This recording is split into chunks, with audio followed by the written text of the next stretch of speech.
Bonjour à tous, ici Roby, samedi matin pour une petite vidéo avec une super semaine riche en rebondissements, semaine comme on adore. Donc voilà, je vais vous donner un petit peu les détails des gains et des pertes de la semaine, et puis on terminera pour ceux que ça intéresse sur le NZD CAD CAD qui crée un petit peu de polémique partout, et puis je vais vous donner mon point de vue pour être un petit peu dans les... Enfin bref, dans les deux sens, vous allez comprendre juste à la fin. Donc pour ceux que ce début de vidéo n'intéresse pas, bah vous avancez. Et quand ça sera terminé, je vous marquerai à quel endroit commence ce que l'on parle voilà, par rapport au NZD CAD. Ok, donc première chose, l'US dollar que je regarde. Donc bah écoutez, ça fait 1, 2, 3, 4, 5, 6, 7, 8, 9, 10 séances qu'on est, vous vous souvenez, dans ce porte-voix. Donc vous vous souvenez que je vous avais dit, pour ceux qui ont déjà vu mes vidéos, que moi j'adore maintenant mettre tout ce qui est fibo, tout ce qui est triangle, tout ce qui est figure, non pas sur les prix pour évacuer les mèches, mais sur la lagging span, sur le shinku. Et c'est souvent très probant. Voilà, donc on est toujours dans ce porte-voix. Bon. Moi ce que je regarde, c'est la Kijun. Et là on est en daily, hein, donc l'US dollar FXM, je sais que bon, certains s'en servent, d'autres pas, moi je m'en sers. Je trouve qu'il est assez probant. Et bon voilà, donc ce qu'on va attendre, c'est le Kijun. Bon, souvent, effectivement, les prix ont tendance à rejoindre la Kijun. Alors après, allons savoir si c'est la Kijun qui va sortir, si c'est les prix qui vont redescendre, ça je ne sais pas. Voilà, ça c'est donc moi pour militer pour la hausse du dollar, ça serait ça serait effectivement la semaine prochaine, on va rester là et le Kijun va sortir, on s'envole. Petit bémol, c'est en, je crois que ça doit être en mensuel. On l'a déjà vu plusieurs ici, voilà, et en mensuel, ça c'est une super résistance. Vous voyez, notre lagging span, notre Chikou rentre un petit peu dans le nuage, mais elle redescend. Elle a vraiment du mal à rester à l'intérieur.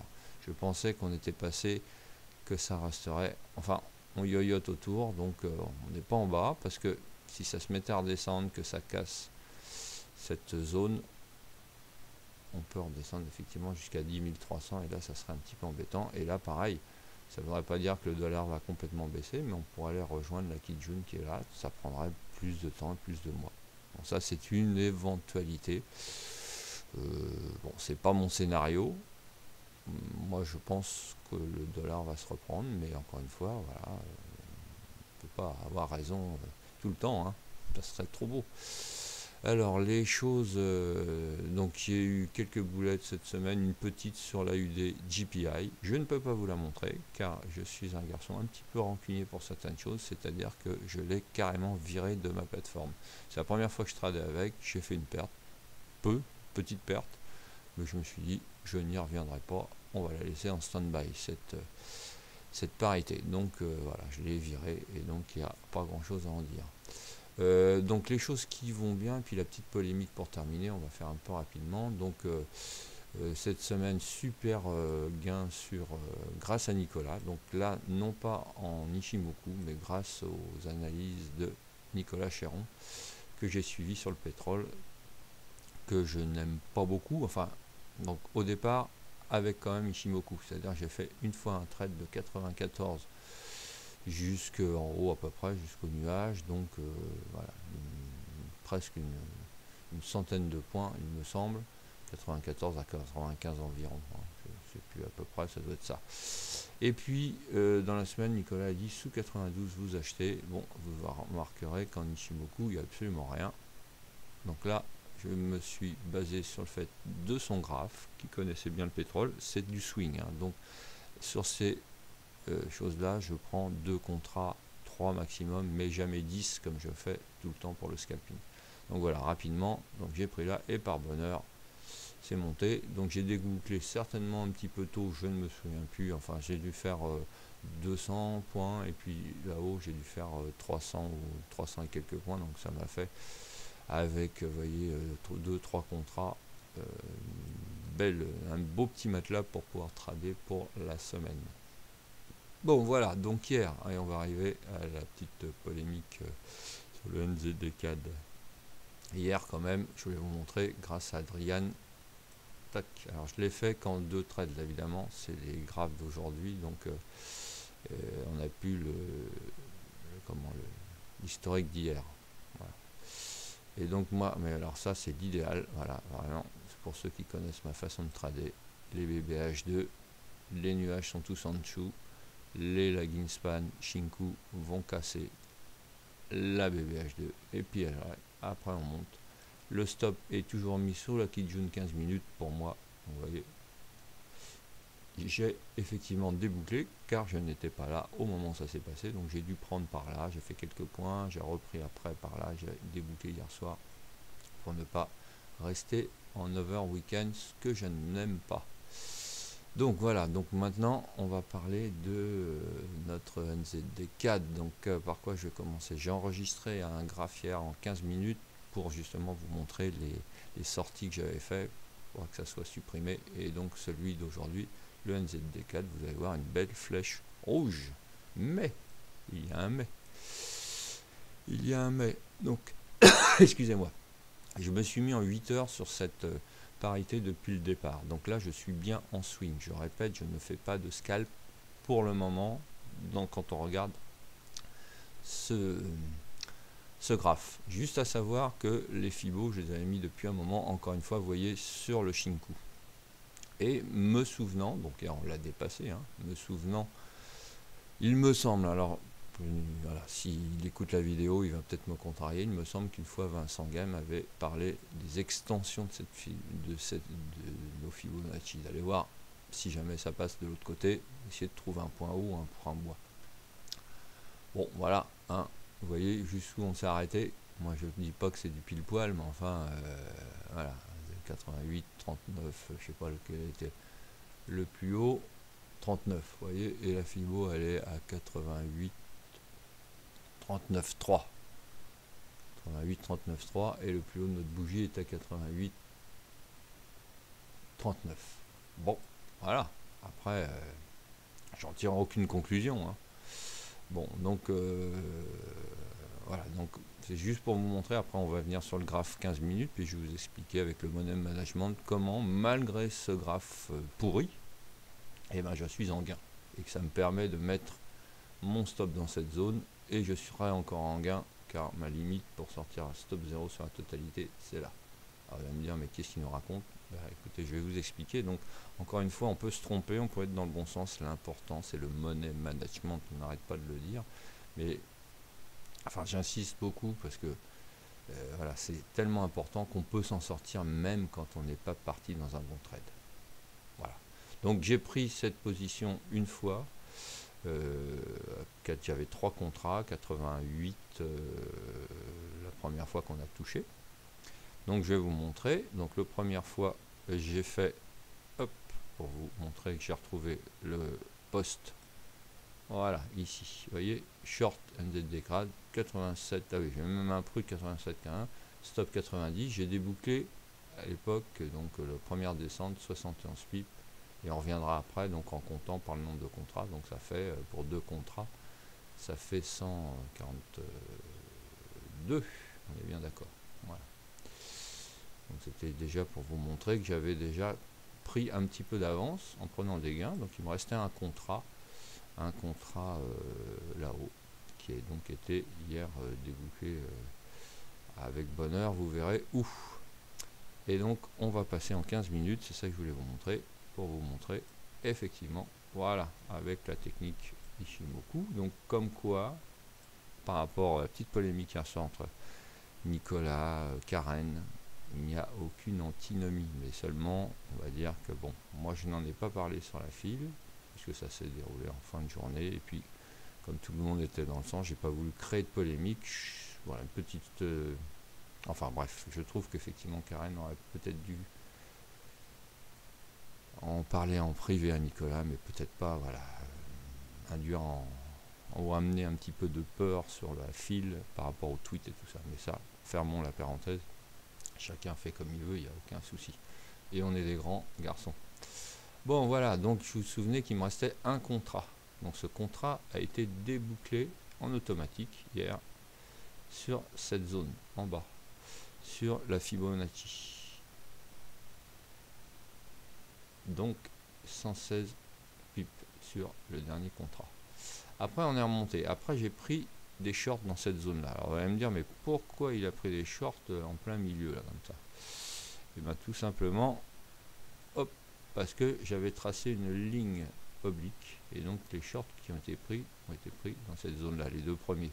Bon, un contrat à chaque fois, hein, pas plus.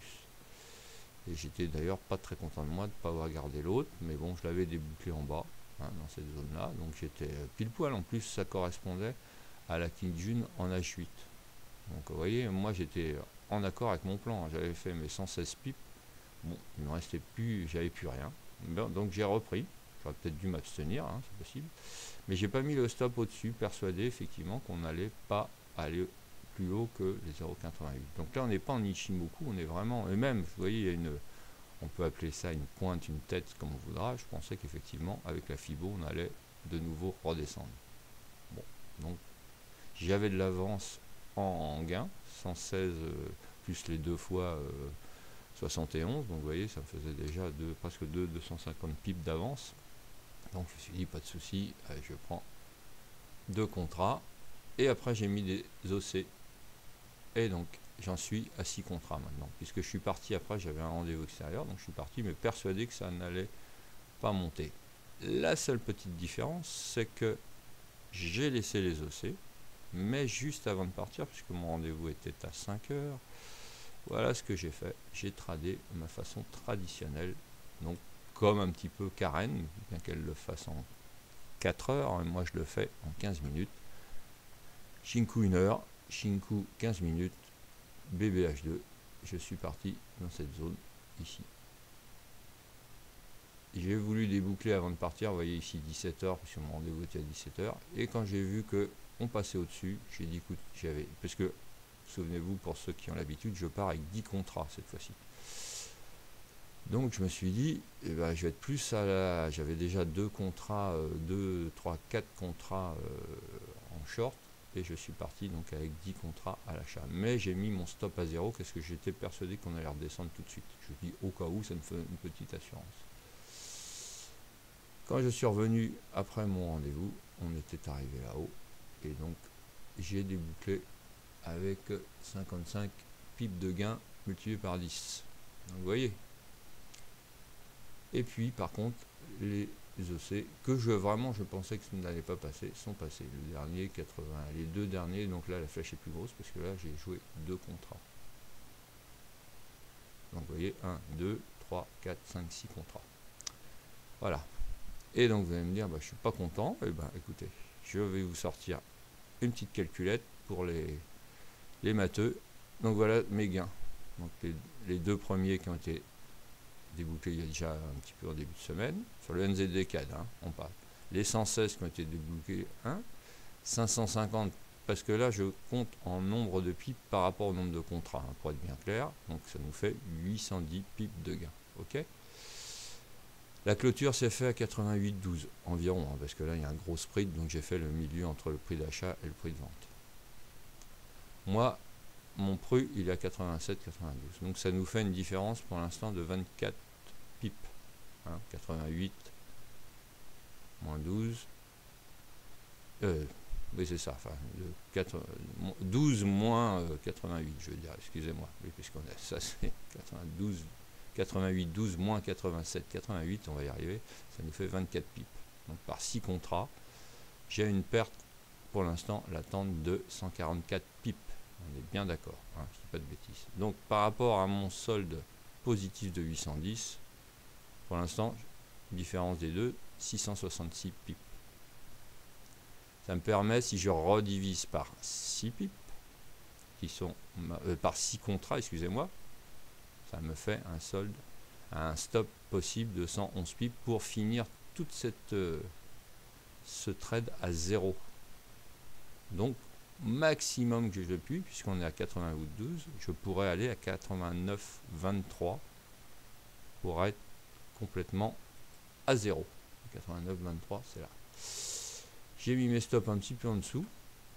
Avec les extensions Fibo, je pense sincèrement qu'on a une chance de le redescendre. Encore une fois, c'est en lien avec, j'ai vu avec les stats chinoises, et ben on verra bien. Moi, de toute façon, là, je suis couvert, je ne touche plus à rien. Si je suis sorti, j'aurais fait quoi? Vous voyez, je vais peut-être même descendre le stop au-dessus vers les 88,66, ça me fera encore plus de gains puisqu'il m'en reste 6, donc même si j'ai une perte sur le solde, je serai toujours en bénéfice. Par contre, évidemment, ne pas passer au-dessus. Et là, je ne vais plus rien faire. Voilà, moi j'ai pas de boule de cristal. Est-ce qu'on va retomber sur le 87-84? Je pense que oui, personnellement. Là, qu'est-ce que je ferai? Je pense que je prendrai mes bénéfices, je garderai peut-être un seul contrat, voire deux, et peut-être qu'après j'aurai tort, parce que moi mon optique c'est effectivement que ça se renverse et que ça descende par là. Eh bien on verra. Hein. Donc ne vous prenez pas la tête. Essayez à chaque fois de ne pas miser tout votre argent sur un trade, et puis encore une fois, voilà, on se calme sur le forum, c'est sympathique. Venez faire un tour sur la file Scalping Ishi, où on se prend pas la tête, on n'a pas de problème d'ego. Et puis Nicolas fait un super boulot. Alors effectivement, c'est une dédicace pour lui, il a 29 ans, c'est un chien fougueux, je me reconnais vraiment en lui quand j'avais cet âge là. Donc Nico, j'ai le double de ton âge, t'inquiète pas, ça s'arrange. On se calme, on s'apaise, on a moins, voilà, on dort mieux, on a peut-être moins mal à l'estomac. Et puis il n'y a aucun problème. Karen était dans son trade en long, et voilà, elle a expliqué. Je pense qu'elle aurait peut-être. Bon, enfin bref, je ne pense rien. Voilà, donc je vous souhaite un bon week-end. Prenez du recul sur vos graphes, calculez vos possibilités de money de management, regardez par rapport à la semaine combien vous avez fait de gains, jusque combien vous pouvez perdre. Et puis basta, c'est que de l'argent, c'est embêtant, n'allez pas jouer votre paye ou le reste, on peut jouer à la limite le resto, et ben vous n'allez pas au resto si vous perdez, et vous y allez si vous gagnez, c'est ce que je fais moi. Voilà, je vous souhaite un bon week-end et j'espère que j'ai pas été trop compliqué, et si ça peut aider, ben tant mieux. À bientôt, bye.